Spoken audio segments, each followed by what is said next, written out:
Να απειλούν ότι ξέρεις τι, θα σε πάω στο Μητού. Η Ναταλία είναι δύσκολος άνθρωπος. Στο μικρό κοσμό μου που λέγεται ο Πέτρος Σύμβριος, η οικογένειά του και οι φίλοι του. Δεν πολύ ασχολούμαι με κοτσομπολιά, με το γίνεται. Πήγες, χτύπησες μια γυναίκα, να σε πάρουν και να σε βαρέσουνε. Δεν ήσουν από τα παιδιά προφανώς που αντιμετώπισες μεγάλες δυσκολίες. Σωστά. Δεν είμαι καλό παιδί.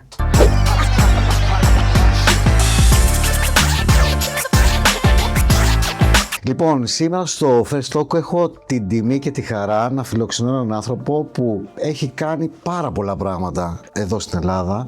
Ξεκίνησε από τη Γερμανία, από μικρό παιδί και ήρθε στην Ελλάδα να κατακτήσει τη δισκογραφία και τις πίστες. Αυτό που λέει και που μου αρέσει εμένα σαν τραγούδι είναι αυτό που λέει, θα με συγχωρέσει βέβαια που θα τραγουδήσω, πρόσεξε τι κάνεις, πρόσεξε τι λες.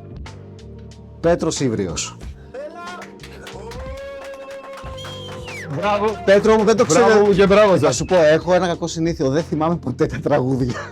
Κοιτάξτε, καταρχήν είναι πρόσεχε τι κάνεις. Πρόσεχε δηλαδή, συνεχώς. Πρόσεχε τι κάνεις. Και τι δεν το τραγουδήσεις όμως, για πάμε. Πρόσεχε τι κάνεις, πρόσεχε τι λες. Εντάξει, με μια μικρή νοτούλα διαφορά. Θα το φτιάξεις στο στούντιο. Δεν είμαι τόσο φάλτσος όμως, γιατί εδώ με κοροϊδεύουν τα παιδιά ότι είμαι πάρα πολύ φάλτσος. Όχι, ρε, εσύ, μια χαρά το πήγες. Τουλάχιστον καταλάβαμε τι εννοούσες. Πέτρο μου, χάρηκα πάρα πολύ που σε έχουμε εδώ πέρα. Εγώ χαρά μου, έχετε πολύ ωραίο χιούμορ, πολύ ωραία έτσι, ατμόσφαιρα και μου αρέσει. Το προσπαθούμε. Τα πολύ στημένα εγώ ούτως ή άλλως τα αποφεύγω γενικώς και στη ζωή μου και στα επαγγελματικά μου. Να σε διορθώσω σε κάτι που είπες. Φυσικά. Ήρθα από τη Γερμανία. Ναι. Καμία σχέση να κατακτήσω τη μουσική. Ήταν η μοίρα, ήταν η τρέλα μου. Ήταν η τρέλα μου. Και η τρέλα. Από μωρό παιδί το έφερα μαζί μου δηλαδή αυτό. Είχα ξεκινήσει ήδη από τη Γερμανία. Τραγουδούσα, έπαιζα όργανα, έβγαινα. Και είχες φτιάξει ένα συγκρότημα, σωστά. Ένα συγκρότημα. Γαλήνη. Το ονομάσαμε και Γαλήνη, δηλαδή πώς μου ήρθε αυτό. Πώς σου ήρθε, το ονόμασα κι εγώ, δεν ξέρω. Γαλήνη, τι Γαλήνη, ρε φίλε. Ξέρεις κάτι, ίσως επειδή σε όλη μου τη ζωή ψάχνω την ισορροπία. Την ισορροπία. Γι' αυτό μπήκα και στις πολεμικές τέχνες από τα 11-12, όπου υπήρχε μια φιλοσοφία. Ξεκίνησα με καράτε, μετά βέβαια πήγα στο kickboxing και τώρα στην πυγμαχία και σε διάφορα. Κατέβαινα σε αγώνες, είχα μεγάλη τρέλα και με αυτό όπως και με τη μουσική. Μάλλον επειδή πάντα προσπαθούσα να έχω μια ισορροπία μέσα μου, γι' αυτό. Δεν μπορώ να καταλάβω τώρα πώς ένας Πέτρος των 14 ετών ονόμασε το συγκρότημα Γαλήνη. Ψιλομαλακία, αλλά εντάξει. Πρωτότυπο. Εκ των υστέρων. Ωραία. Εσύ έρχεσαι λοιπόν από τη Γερμανία, πας στη Θεσσαλονίκη, σωστά. Κάνεις σπουδές σου που πέρασες στην οικονομία. Μαζί με όλους τους ομογενείς. Υπήρχε τότε ένα σύστημα, ας πούμε, το οποίο όλοι οι ομογενείς από όλο τον πλανήτη δίνανε εξετάσεις για να περάσουν όσοι είχαμε τελειώσει τα ελληνικά λύκεια. Εγώ ήμουν στο ελληνικό λύκειο του Γκάρδης, τα ελληνικά λύκεια του εξωτερικού, οπότε πέρασα λοιπόν στο οικονομικό της νομικής, στην λεγόμενη ΝΟΕ, Νομικών Οικονομικών Επιστημών Θεσσαλονίκης, στο Αριστοτέλειο και παράλληλα όμως ξεκίνησα να εργάζομαι σαν μουσικός, καταρχήν σαν τραγουδιστής και γενικώς έτσι αυτό το μικρόβιο το έφερα μαζί μου. Και μετά πήρες την απόφαση να κατέβεις Αθήνα. Κοίταξε, μετά από 13 χρόνια περίπου που ήμουν στη Θεσσαλονίκη, είχα ξεκινήσει ήδη σαν μουσικός πολλά χρόνια. Έχω δουλέψει με πολλούς μεγάλους τραγουδιστές της τότε εποχής που ξεκινάγανε με τον Καρά, με τον Τερζή, με την Πίτσα Παπαδοπούλου κτλ. Σαν πληκτράς πιο πολύ, με τον Νότο Σφακιανάκη στην πρώτη εμφάνισή του πριν ακόμη δισκογραφηθεί ο Νότης. Και έτσι σιγά σιγά μπήκα τα πράγματα και σαν μαέστρος και σαν μουσικός. Μετά κάποια στιγμή ένιωσα ότι τελματώνω, ότι εντάξει έφτασα εδώ, οκ. Είσαι ένας καλός πληκτράς, πάρα πολύ καλός, είσαι ένας καλός μουσικός, ένας καλός μαέστρος. Τώρα τι γίνεται. Και αφού πάντα τραγουδούσα, δηλαδή στη Γερμανία ήδη εγώ τραγουδούσα με την προστασία του πιάνου μου, που ήμουν από πίσω. Όταν κρατάς ένα μουσικό όργανο, μία κιθάρα, μία drums και τραγουδάς, είναι εντελώς διαφορετικό. Πιο safe. Εννοείται ότι, κοιτάξτε, εγώ κάνω κάτι και τραγουδάω, ρε παιδί μου, οκ. Μετά αποφάσισα, παρατάω το όργανο, τα πρώτα 2 χρόνια. Είχαμε κάνει ένα συγκρότημα με έναν πάρα πολύ αγαπημένο μου φίλο, ο οποίος είχε έρθει από Γερμανία, ο οποίος πολύ με βοήθησε σε αυτή την μετάβαση. Ήμουν ο κύριος πληκτράς, το σχήμα που είχαμε εκεί τότε, στη Θεσσαλονίκη, στο Ραντεβού, σε ένα μαγαζί πάρα πολύ ωραίο, πάρα πολύ μεγάλο. Και άφηνα τα πλήκτρα, πήγαινα μέσα, άλλαζα, έβαζα τα ρούχα της δουλειάς. Δεν πάω να δουλέψω. Και κάναμε ένα ντουέτο τότε που λεγόταν Πι και Χ. Είχαμε κάνει ένα πολύ αποτυχημένο δίσκο με το Χάρη. Γιατί το θες αυτό? Πώς πήγαινε δηλαδή αυτό το τραγούδι? Δεν ακούστηκε τίποτα. Ήταν ένα ερμαφρόντιτο πράγμα, ούτε πολύ λαϊκό, ούτε πολύ pop, ούτε πολύ τίποτα. Δεν είχε κάποιο τύπο. Ήταν μια πρωτόλια παιδική παρόρμηση. Δεν ξέρω. Κάτι που μας βγήκε. Τότε το βγάλαμε, οκ, για τότε καλό ήταν. Ο Χάρης όμως με βοήθησε στο εξής. Βγαίνοντας εγώ μπροστά, ένιωθα τεράστια ανασφάλεια. Και ξαφνικά μια μέρα το ρωτάω, ρε Χάρη, του λέω, με το δεξί μου το χέρι θα κρατάω το μικρόφωνο, με το αριστερό τι θα κάνω. Κοιτάει ο Χάρης με απορία και μου λέει, κάνε ερώτηση, ξέρω, μαλάκα, πού να το μου λέει, ξέρω, τι να σου πω, μου λέει τώρα, τι με ρωτάς.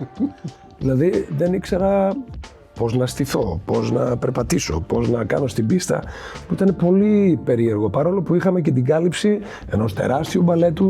Θυμάμαι, αυτό έγινε την πρώτη φορά στη συνεργασία μου με τον Νότι Σφαγιανάκη, που ήρθε ο Νότης τότε παγκοσμίως άγνωστος και αυτός, όπως και εμείς οι υπόλοιποι, και ήρθε να παρουσιάσει τον δίσκο του στη Θεσσαλονίκη, το πρώτη φορά γιορτάζω. Που έγινε και μεγάλη επιτυχία. Των υστέρων βέβαια, δεν έχει κυκλοφορήσει όμως ακόμη το CD. Ήρθε να το παρουσιάσει live. Και έτσι λοιπόν ξεκίνησα σιγά σιγά ανακάλυψα, έκανα και κινησιολογία εγώ, ότι βάζει στο μυαλό σου πολύ και το αγαπάω, θέλω να το κάνω σωστά. Με ενδιέφερε και η ηθοποιία πάντα. Δεν το έκανα όμως ποτέ, γιατί ένιωθα ότι, ρε φίλε, πήγα να το σπουδάσεις αυτό, δηλαδή και με τη μουσική. Πήγα στο οδείο. Έχεις σπουδάσει στη δραματική σχολή? Όχι, δεν το έκανα ποτέ, γιατί δεν πήγα ποτέ σε δραματική. Μπορεί να πάω τώρα στα 100 μου χρόνια. Ποτέ δεν είναι αργά. Όχι, καθόλου. Κάτι θα κάνω. Ωραία. Οπότε από εκεί δηλαδή ξεκίνησες ουσιαστικά από τη Θεσσαλονίκη. Σαν ντουέτο. Και μετά σαν μονότο. σαν solo καριέρα. Και μετά λοιπόν παίρνεις την απόφαση να κατέβεις Αθήνα.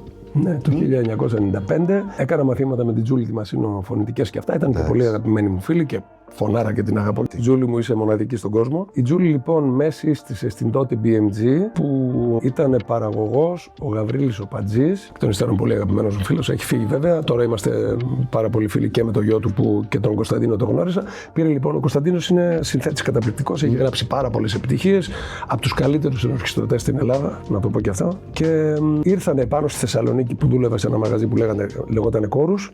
Με είδανε, μου είπαν εντάξει, μας ενδιαφέρεις πολύ και εμφανισιακά ok και τραγουδιστικά ok και σαν υπόβαθρο και σαν δεν ξέρω τι. Τους άρεσε τέλος πάντων όλο αυτό το πράγμα που είδανε. Αλλά βασική προϋπόθεση, μαζεύεις τα μπογαλάκια σου και κατεβαίνεις στην Αθήνα. Είχες φοβηθεί, δηλαδή κατεβαίνοντας κάτω στην Αθήνα, το τι θα μπορεί να αντιμετωπίσεις, τις δυσκολίες προφανώς. Δεν μπορεί να μην το είχες στον μυαλό, να μην σου είχε περάσει από το μυαλό. Είχες την άγνοια του φόβου? Όχι, εγώ έχω γενικά άγνοια κινδύνου. Πώς το κάνετε ρε παιδί μου αυτό το πράγμα? Όχι, μα δεν ήταν και κάτι. Ήδη μία φορά είχα ξεσπιτωθεί. Δηλαδή έφυγα μόνος μου, επαναπατρίστηκα από τη Γερμανία.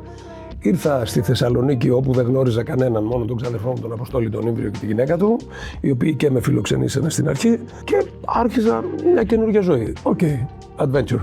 Πάμε να το ψάξουμε, να δούμε τι είναι αυτό το καινούριο. 18 ετών τώρα τι να φοβηθώ. Ναι, συνήθως αυτές τις ηλικίες η αλήθεια είναι ότι δεν έχεις παρορμητισμό, έχεις φλόγα, έχεις τρέλα, έχεις δηλαδή γούσταρα που έφυγα, που θα μου συνέβαινε όλο αυτό το καινούριο πράγμα με το πανεπιστήμιο καταρχήν. Δεν ήξερα ότι θα συνεχίσω ή αν μπορώ να κάνω μουσική και στην Ελλάδα. Το πανεπιστήμιο δεν το τελείωσες? Τελείωσα. Τελείωσες. Οπότε. Δεν έκανα όμως ποτέ τίποτα. Ποτέ τίποτα, Όχι. Ήταν ολοφάνερο θα σε κέρδιζε προφανώς. Ο πατέρας μου, καλή τώρα η ψυχή του εκεί που είναι, ήταν ένας άνθρωπος μιας άλλης γενιάς. Γεννημένος το 1931, είχε περάσει πόλεμο, είχε περάσει δυσκολίες, είχε περάσει τα πάντα και ήταν εργάτης στα εργοστάσια στη Γερμανία. Αυτό τι σημαίνει? Κάματος. Πρόβλημα. Συνέχεια. Δυσκολίες. Στεναχώρια και δυσκολία. Αυτό. Άρα λοιπόν έλεγε, μόλις τελειώσεις αγόρι μου και πάρεις το πτυχίο, θα γίνεις διευθυντής τραπέζης. Και θεωρούσε ότι εγώ θα είμαι ο πλανητάρχης. Εγώ όμως δεν ήθελα να γίνω διευθυντής τραπέζης και έσχαγα και μόνο που θα σκεφτόμουν εμένα κάθε πρωί να πηγαίνω σε μία δουλειά, να είμαι κάποιος που θα τους ζαλίζουν το κεφάλι όλοι, που θα είναι υπεύθυνος για κάποιους ανθρώπους, που δεν θα γούσταρε να είναι υπεύθυνος για τους συγκεκριμένους. Τώρα είμαι για τους μουσικούς μου, γι' αυτά εννοείται ότι είμαι ένας υπεύθυνος άνθρωπος και με χαρά. Τότε όμως ασφικτιούσα και μόνο που σκεφτόμουν ότι θα πάω σε μία τράπεζα να κάτσω σε όλη μου τη ζωή 20 χρόνια 30 στις τράπεζες. Νομίζω θα έσκαγες. Απολύτως. Οπότε έρχεσαι εδώ πέρα, ξεκινάς όλη τη διαδικασία το να κάνεις αυτό που θέλεις και αυτό που αγαπάς. Δεν ήσουν από τα παιδιά προφανώς που αντιμετώπισες μεγάλες δυσκολίες, σωστά? Όχι. Αντιμετώπισα πάρα πολύ μεγάλες δυσκολίες και κουράστηκα για να φτάσω εδώ Μάλλον έχει κουραστεί. Αγωνίστηκα για να φτάσω μέχρι εδώ που έχω φτάσει σήμερα. Δεν μου χαρίστηκε τίποτα, αλλά προσπαθούσα πάντα γιατί φύση και θέση είμαι fighter. Δηλαδή γενικώς μπαίνω μέσα στο πράγμα και θέλω να το κερδίσω. Να το κερδίσει. Στο μικρό κοσμό μου που λέγεται ο Πέτρος Ήμφυρος, η οικογένειά του και οι φίλοι του. Δεν πολύ ασχολούμαι με κοτσομπολιά, με το γίνεται. Πιστεύω ότι η μεγάλη είδηση έρχεται και μας βρίσκει. Πού? Εδώ. Και δεν συμφωνώ ότι κάποιος μπορεί και πρέπει να χρησιμοποιεί σαν εξουσία το όνομά του, τη δύναμή του ή οτιδήποτε άλλο. Δεν είμαι υπέρ του εκβιασμού, υπέρ του βιασμού, δηλαδή και θέλω ό,τι κάνεις η δικαιοσύνη και ο νόμος να σου το ανταποδίδει με τον ίδιο τρόπο για να καταλαβαίνεις. Δηλαδή πήγες, χτύπησες μια γυναίκα, να σε πάρουν και να σε βαρέσουνε. Όπως και αν ακούγεται τώρα αυτό και δεν με νοιάζει πώς θα το ακούσουνε. Με νοιάζει ότι δεν το κάνεις αυτό. Γιατί, πρόσεξε να δεις. Εγώ ξέρω πολεμικές τέχνες. Έχω παίξει πολύ ξύλο στη ζωή μου, έχω μπει σε πολλά ring. Και γουστάρω, έχω μια τρέλα με αυτό. Θα μπορούσα λοιπόν να δίνω οποιονδήποτε. Κάτσε ρε φίλε. Αν έρθει όμως ένας ο οποίος είναι καλύτερος από μένα, δεν πρέπει να μου σπάσει το κεφάλι. Αν πάω εγώ και το κάνω με τέτοιον τρόπο που δεν πρέπει, θέλεις να πλακωθείς, πήγαινε μέσα στο ring. Βάλε 2 γάντια του boxing, παίξε MMA, κάνε ό,τι θέλεις. Πήγε να τρέξει στο βουνό, ξέρω εγώ. Ξέδωσε εκεί. Δηλαδή δεν γίνονται αυτά. Σαφώς και δεν συμφωνώ και σαφώς είμαι κατά, δεν το συζητάω. Όμως υπάρχει και το άλλο τώρα. Μέσω του MeToo εκμεταλλεύονται πάρα πολλές γυναίκες και απειλούν τώρα που είναι σε θέση ισχύως οι γυναίκες, κακά τα ψέματα. Άρα λοιπόν αρχίζει και σου λέει μόλις μπορεί να σε γουστάρει και να μην ενδώσεις. Μπορεί να θέλει να σε βλάψει. Μπορεί να σε ζηλεύει. Μπορεί οτιδήποτε. Και έχω ακούσει πολλές φορές να απειλούν ότι ξέρεις τι, θα σε πάω στο MeToo για να... ότι με πρόσβαλες ή... Για οτιδήποτε, για οποιαδήποτε βλακεία. Προσπάθησες να με βιάσεις, προσπάθησες να σε λυγίσεις. Με έβρισες, με πρόσβαλες, με έκανες, δηλαδή... Εντάξει, θέλουν προσοχή αυτά τα πράγματα και πραγματικά δικαιοσύνη πρέπει να διαφαίνεται για όλα αυτά. Να βρίσκει δηλαδή την πραγματική αλήθεια. Και ξέρω και πολλές περιπτώσεις που προσπαθήσανε πολλές γυναίκες και δεν τα καταφέρανε. Όμως και που πολλοί άντρες διαφύγανε ενδεχομένως με αυτό που κάνανε. Δηλαδή θέλει λίγο. Εσένα σου έχει τύχει τίποτα τέτοιο έτσι ακραίο ρε παιδί μου, που να μην μπορείς να το χειριστείς ή να σε έχει φέρει ας πούμε σε δύσκολη θέση? Σε δύσκολη θέση με έχουν φέρει στο παρελθόν. Αρκετές φορές στα καμάρια. Ξέρεις, το ποτό σε λύνει, η νύχτα σε κάνει να είσαι πιο ελεύθερος. Είναι μαγικό πράγμα η νύχτα εντός εγωγικών. Μπορείς να αποφεύγεις, νομίζω, με χιούμορ και με εξυπνάδα, αποφεύγονται τα πάντα στη ζωή, πιστεύω. Τα πάντα. Και έκανα το μαλάκα πολλές φορές. Δηλαδή, αν χρειάστηκε να τον κάνω, ότι ναι, πότε θα σε ξαναδώ, αυτό, ναι, κορίτσι μου, εδώ είμαστε. Αύριο πάλι εδώ είμαστε, αλλά να διασκεδάσεις. Όχι, δεν θέλω να σε δω έτσι, θέλω να σε δω αλλιώς. Μα τι λες τώρα, εδώ είμαστε, μια χαρά και πάλι αύριο σε περιμένω. Δηλαδή, εντάξει, υπάρχουν τρόποι πάντα. Το άλλο που θέλω να σε ρωτήσω, η πρώτη σου σχέση ήταν με την Ναταλία Γερμανού. Σωστά. Στη ζωή μου. Ενώ που παντρεύτηκες, αυτό εννοώ στη ζωή σου. Που είναι σοβαρή σχέση. Που είναι σοβαρή σχέση. Ισχύει. Σωστά. Ήταν πολύ γρήγορο όμως όλο αυτό. Και επειδή το είπε σε μια συνέντευξη, γι' αυτό συγγνώμη που σε διακόπτω, τώρα πρόσφατα, ότι όταν έφτασε στην εκκλησία και είδε τον παπά, είδε εσένα, είδε την κουμπάρα, την ανατιβήσει. Λίγο ψηλό αγχώθηκε. Εσύ και την ώρα πήρες πρέφα, ας πούμε. Εννοείται ότι πήρα πρέφα. Και τι έκανες? Αφού τον ξέρεις τον άνθρωπό σου.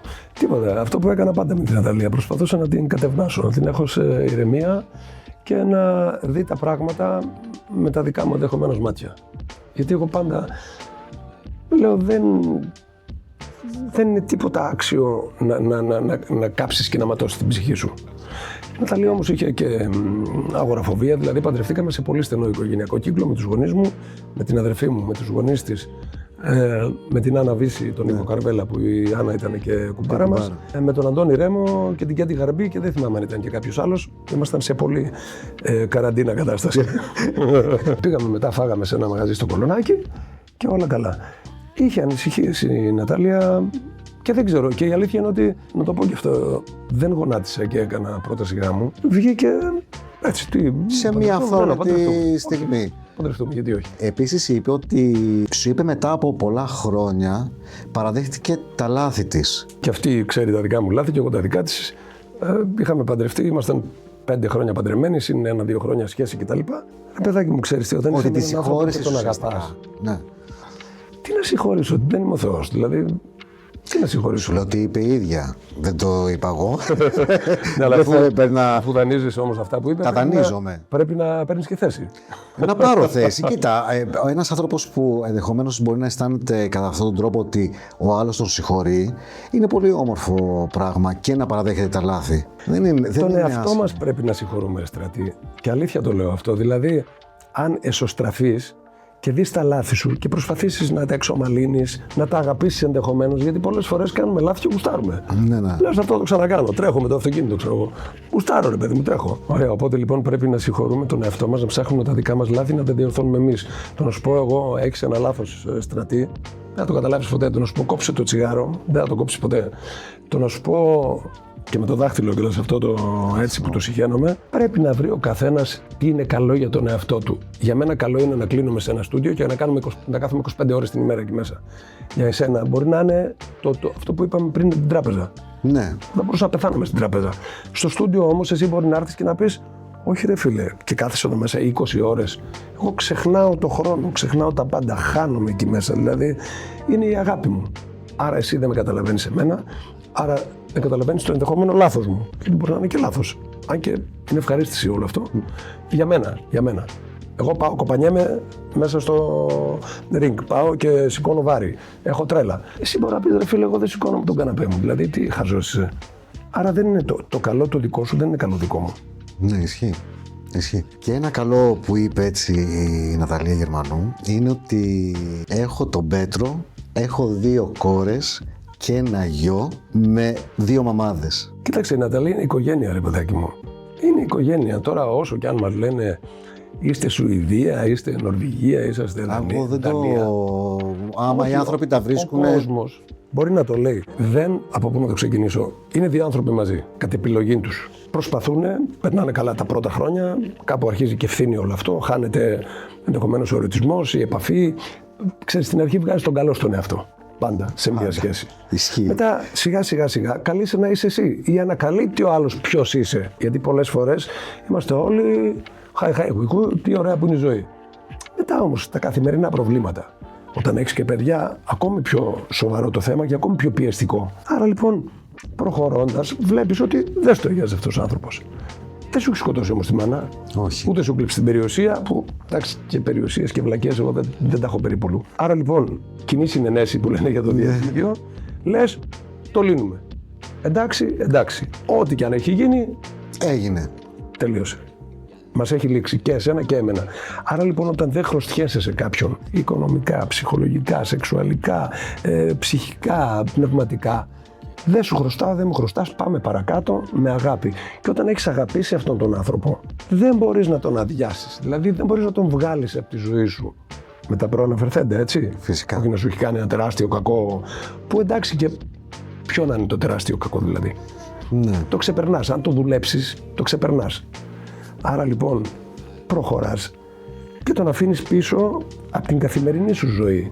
Δεν τον αφήνεις πίσω όμως από το σύνολο της ζωής σου. Όχι.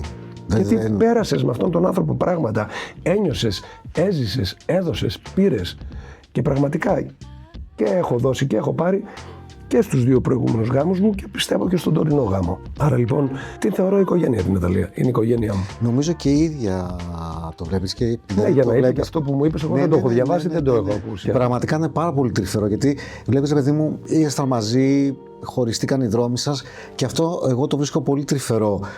Από έναν άνθρωπο όταν το λέει για έναν άνθρωπο που είχαν μία σχέση. Στρατή μου, και το καλό είναι ότι και με την Έλενα, τη μάνα των κοριτσιών μου, και με την Σιράν, την μητέρα του μικρού μας τώρα, έχουν πάρα πολύ καλές σχέσεις. Και μιλάνε και μιλούσανε και την αγαπάνε και τις αγαπάει. Και αυτό πάλι κάποιος τους φαίνεται παράξενο. Αλλά και πάλι φτάνουμε σε αυτό ότι αφού εγώ μαζί σου δεν μπορώ να είμαι και δεν θέλω να είμαι, το αποφάσισα, εσύ δεν θα πας κάπου. Ναι, δεν θα κάνεις κάτι στη ζωή σου. Προφανώς. Ναι, πρέπει να προχωρήσεις τη ζωή Δηλαδή, σου. όταν είσαι 30 χρόνων, 32, 35, εντάξει, έχεις μια ζωή ολόκληρη μπροστά σου. Φυσικά. Άλλοι ξεκινάνε στα 70 και στα 80 ζωή. Και καλά πολύ καλά κάνουν. Καλά Γιατί κάνουνε. Η ζωή τελειώνει και κλείνουμε τα μάτια μας. Εννοώ το να ζεις. το να έχεις φλόγα, το να ασχολείσαι με τη δουλειά σου, το να αγαπάς, το να ερωτεύεσαι. Δηλαδή δεν παίζει ρόλο αν είσαι 30 ή 60. Όχι. Κανένα δεν έχει άλλο. καμία σημασία. Κανένα άλλο. Καμία σημασία. Άρα λοιπόν χαίρομαι που το είπε, για να πάμε και στο συγκεκριμένο, και τα παιδιά μου την Ναταλία την αγαπάνε, δηλαδή. Νομίζω ότι είναι πολύ γλυκύτατος άνθρωπος η Ναταλία. Δηλαδή, τουλάχιστον εγώ δεν την ξέρω προσωπικά, αυτά που έχω δει τόσα χρόνια, βγάζει μια γλυκύτητα. Παρ' όλα αυτά όμως, κάποιοι συνεργάτες αφήσανε, ρε παιδί μου, αιχμή ότι είναι πολύ δύσκολος συνεργάτης. Η Ναταλία είναι δύσκολος άνθρωπος ή είναι επαγγελματίας? Γιατί το να είσαι δύσκολος, Αυτό θα σου λέγα τώρα. με το επαγγελματίας έχει τεράστια διαφορά.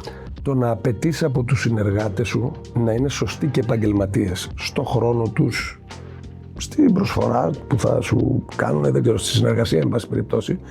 Και εγώ είμαι δύσκολος συνεργάτης. Δηλαδή θέλω ο μουσικός να είναι στην ώρα του. Θέλω να έχει μελετήσει τα τραγούδια μου, να ξέρει τι θα κάνουμε. Θέλω να είναι σωστά ντυμένος, να μην είναι θρασής στη δουλειά, να είναι φιλότιμος. Δηλαδή, αν του πω, ξέρεις τι, πάμε άλλη μισή ώρα, είχα κάποιους που μου λέγανε ναι, αλλά αυτό και πάτη, δεν πει τώρα μισή ώρα και ρε φίλε. Κάνε τη δουλειά σου. Για να το κάνω εγώ, δηλαδή, αν έχω τραγουδήσει 3 ώρες, για να τραγουδήσω μισή ώρα παραπάνω, εντάξει, είναι κάποιος κόπος. Αν όμως πρέπει να το κάνεις αυτό, πρέπει να το κάνεις. Δηλαδή, μην γκρινιάζεις. Διεκπεραίωσέ το και όλα καλά. Ναι. Έτσι δεν είναι το σωστό σε έναν επαγγελματία, σωστό? Φυσικά. Γιατί μπορεί να πας σε ένα μαγαζί, μπορεί να πας σε ένα μαγαζί και ο κόσμος, ας πούμε, 5,5 ώρα να είναι ακόμα γεμάτο το μαγαζί. Θα τους παρατήσεις και θα σηκωθείς να φύγεις? Όχι. Όχι. Θα τους κάνεις τα χατήρια που λέω εγώ βγαίνω και τους λέω, παιδιά, πάμε τώρα. Τι θέλετε να ακούσετε, τι δεν είπαμε, τι θέλετε να πούμε, τι είπαμε και να ξαναϋποθεί. Δηλαδή, εδώ είμαστε για να διασκεδάσει ο άλλος. Δεν είναι σκάβω με ένα φτιάρι και κουράστηκα. Ναι. Όσο και να κουραστείς. Άρα λοιπόν, από αυτή την άποψη, αν απαιτεί από τους συνεργάτες της να είναι επαγγελματίες και θεωρούν ότι είναι δύσκολος άνθρωπος, σαν άνθρωπος όχι. Είναι ένα πολύ γλυκό πλάσμα, πολύ δοτικό πλάσμα. Βοήθαγε και βοηθάει πάρα πολύ κόσμο και εντάξει, που δεν θέλει να τα λέμε, αλλά εν πάση περιπτώσει πρέπει να υποθούν και κάποια στιγμή. Εγώ θέλω να σε πάω λίγο τώρα στα αγγελούδια σου που φαντάζομαι είναι και η ζωή σου. Όλοι. Έτσι. Όλοι. Και οι κόρες μου και ο γιος μου είναι εδώ. Και από εκεί και κάτω είμαι εγώ, η καριέρα μου, αυτό, εκείνο, το άλλο. Δηλαδή εδώ, τα παιδιά. Δηλαδή, αν σου λέγανε ότι πρέπει για κάποιο λόγο να σταματήσει την καριέρα σου και να αφοσιωθείς στα παιδιά, τι είναι τα παιδιά? Θα το έκανα αυλεπή. Το έκανα και για τον πατέρα μου κάποια στιγμή που χρειάστηκε. Πήγα στη Σαμοθράκη και έμεινα μαζί του, που ήταν κατάκητος, που έκανα τα πάντα. Δηλαδή δεν το συζητάω. Για τους ανθρώπους μου να πεθανώ. Αυτό είναι πάρα πολύ ωραίο πράγμα να το ακούω από ανθρώπους και πολύ γλυκό. Όχι, το εννοώ.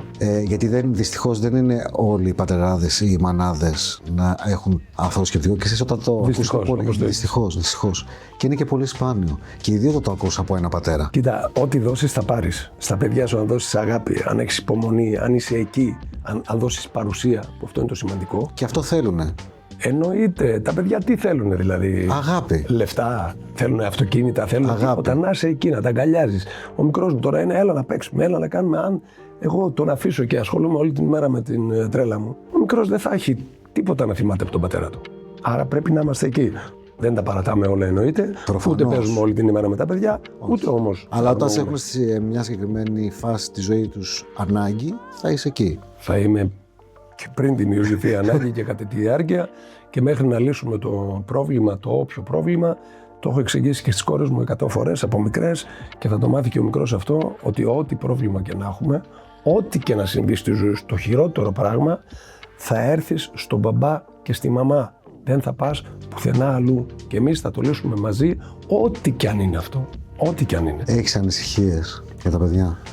Έχω την κοινωνία, τα προβλήματα που ξέρουμε όλοι μας, τα σχολεία, ναρκωτικά, βία, όλα αυτά. Ναι, και τα συμβουλεύω και ανάλογα. Δηλαδή, οι καιροί είναι κακοί. Δυστυχώς. Τα πιτσιρίκια τα περισσότερα γυρνάνε με μαχαίρια, θεωρούν ότι πρέπει να δείρει το ένα το άλλο, ακόμη και τα κορίτσια. Δηλαδή, είναι προβληματική η κοινωνία μας και πιστεύω ότι ξεκινάει από την οικογένεια, ξεκινάει από τον πυρήνα. Για μένα η οικογένεια είναι πολύ σοβαρό πράγμα. Και ας προσπαθούν κάποιοι να βγάλουν άλλες βλακίες αριστερά και δεξιά, δεν πρέπει να πιστεύουμε στην οικογένεια, δεν πρέπει να πιστεύουμε στη θρησκεία, δεν πρέπει να πιστεύουμε στην πατρίδα, δεν πρέπει. Πρέπει, ρε παιδιά, πρέπει, δυνατά πρέπει. Γιατί αλλιώς χάνουμε τον μπούσουλα, ξεφεύγουμε και είμαστε στα χαμένα. Ή ακολουθείς τις ρίζες σου Και δεν το λέω τώρα ότι σαν Πουριτανός, ούτε εγώ είμαι ανοιχτόμυαλος πιο πολύ από τον καθένα. Πιο πολύ και σε όλα τα θέματα. Αλλά πρέπει να έχουμε ρίζες για να μπορούμε να βγάζουμε κλαδιά. Χωρίς ρίζες δεν φτάνεις πουθενά. Και χαίρομαι που τις κόρες μου τις έπαιρνα από μικρές, τις πήγαινα στη Σαμοθράκη στην πατρίδα μου, φιλιά στη Σαμοθράκη μου την αγαπημένη, και μάθανε το δρόμο, ρε φίλε. Και ζητάνε από μόνες τώρα, που είναι η μία ενήλικη σε λίγο καιρό, σε 20 μέρες ας πούμε. Και η άλλη είναι 16. Και έρχεται και ζητάνε και οι δύο. Και τους είπα και φέτος, λέω, θέλετε να πάτε Σαμοθράκη? Ναι, μάμα, θα πάμε Σαμοθράκη, δεν θα πάμε. Δηλαδή, αυτό είναι η ευλογία για έναν άνθρωπο. Να ξέρει από πού έρχεται για να μάθει και που πάει. Η μία συμβουλή που τους δίνεις, που είναι και πιο σημαντική για εσένα, ποια είναι? Να ακολουθούν την ψυχή τους, να αποφεύγουν τα πρέπει, τα δεν πρέπει, στα λογικά πλαίσια, έτσι. Ναι, φυσικά. Αλλά με σοβαρές και σωστές αρχές. Τα παιδιά νομίζω ότι μεγαλώνουν σωστά. Εντάξει, θα ξεφύγουν και κάποια. Καλά. Αλλά και πάλι ο γονιός πρέπει να είναι από πάνω. Να είναι εκεί στο παιδί, να μην λείπει, να μην είναι στη δουλειά του, να μην είναι στην τρέλα του και αριστερά και δεξιά. Να τον νοιάζει το παιδί, να τον νοιάζει πώς θα μεγαλώσει το παιδί. Είναι πολύ σημαντικό. Οι γονείς μου ήταν σχεδόν αγράμματα. Αγράμματα δεν ήταν, αλλά ήταν ο πατέρας μου τελειόφοιτος της 6ης Δημοτικού και η μάνα μου της Δευτέρας, ας πούμε. Μας δώσαν όμως σοβαρές και σημαντικές αρχές, τα οποία πράγματα προσπαθώ να μεταδώσω και εγώ στα παιδιά μου. Τιμιότητα, περηφάνεια, πατρίδα, αγάπη, οικογένεια. Μας μάθανε 5 πράγματα τα οποία αυτά είναι για μένα τα βασικά. Πόσες οικογένειες δεν έχουν παιδιά τα οποία έχουν όλα τα καλά και τους βγαίνουν ναρκωμανείς, ψυχάκιδες, βίαιοι. Γιατί ο γονιός ασχολιόταν με το να πάρει πιο μεγάλο αυτοκίνητο, πιο μεγάλο σπίτι και να αυγατήσει το 1 εκατομμύριο να το κάνει 10 εκατομμύρια. Άρα ήταν πανταχού απόν. Άρα το παιδί μεγάλωσε με ταντάδες μόνο του κτλ. Πώς θα βγει το παιδί? Πώς θα βγει? Κατά 90% θα βγει προβληματικό, δυστυχώς. Αυτό που λέω εγώ με προβλήματα πολυτελείας. Προβλήματα πολυτελείας, δεν είχα σκεφτεί ποτέ αυτό. Δυστυχώς. Δικό μου. Βγάζω καμιά φορά και καμιά ποίηση. Προβλήματα πολυτελείας ποια είναι? Αυτά που έχεις τα πάντα και προσπαθείς να δημιουργήσεις ένα πρόβλημα για να υπάρξει. Για να υπάρξει. Κάτι να κάνεις. Και θέλω να κλείσουμε το αν έχει έρθει κάποιο από τα 3 παιδιά σου και σου έχει πει κάτι το οποίο σε έχει συγκινήσει πάρα πολύ. Που λες τώρα, εγώ γίνομαι κομμάτια 1000. Είπα και πριν, γίνομαι και 1000 και 10.000 κομμάτια για τα παιδιά μου. Αυτό είναι το δεδομένο και αυτό που νιώθω. Την ημέρα που έκανα παιδιά, θεωρώ ότι πρέπει να είμαι εκεί και να μεγαλώσουν μαζί μου, ό,τι και αν συνέβη. Ό,τι και αν έχει συμβεί, πάλι είμαι εκεί. Τις κόρες μου, δηλαδή 2 φορές την εβδομάδα τις παίρνω από πολύ μικρές στο σπίτι τώρα. Το σπίτι που το πήρα πιο μεγάλο, για να έχουν το δικό τους δωμάτιο, για να μπορούν να έρχονται. Ήταν μικρούλες και τις έλεγα πάμε να βρούμε μαζί το σπίτι. Τις έβαζα δηλαδή μέσα στο ψάξιμο και στη διαδικασία. Γιατί και εδώ τώρα θα έχετε 2 σπίτια. Συμβουλευτήκαμε με την πρώην γυναίκα μου, μία παιδοψυχολόγο και προσπαθήσαμε να κάνουμε μία ομαλή μετάβαση όσο γίνεται, ρε παιδί μου.